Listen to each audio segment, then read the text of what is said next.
Aquí estamos unha vez máis en Poligra para presentarvos o novo material de hoxe. Estades listos?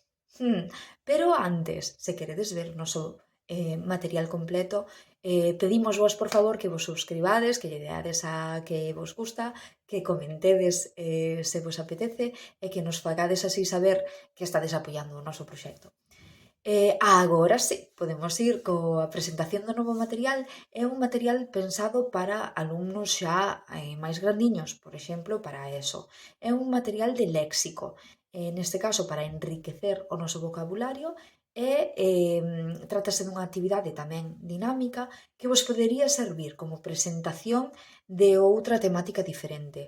Sobre todo, si Lugo é a protagonista da actividade que ides a propoñer posteriormente. Como podedes ver, o material consta de dous folios que teñen un formato moi semellante, non?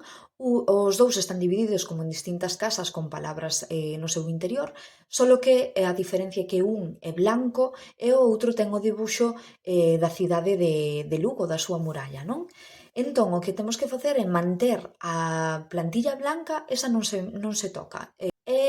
Porén, a que temos que modificar é a plantilla na que aparece o debuxo da cidade de Lugo.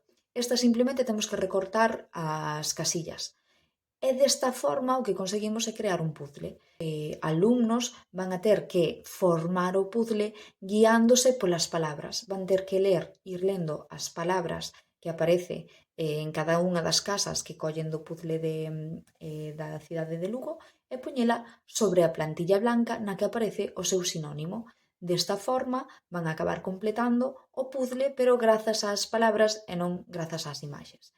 Isto pode vos servir, por exemplo, tamén para unha actividade de escape room, se tedes plantexada algunha. Pode ser unha opción, non? Vedes que é unha forma dinámica de aprender novo vocabulario, pero que podería aínda completarse ou completar algo que xa teñades vos montado. Esperamos, como sempre, pois que vos guste o material, que nos sigades en Facebook, en Instagram, lembrade que tamén estamos ali con distintas actividades e que, por favor, que comentedes, que nos gusta saber que estades aí.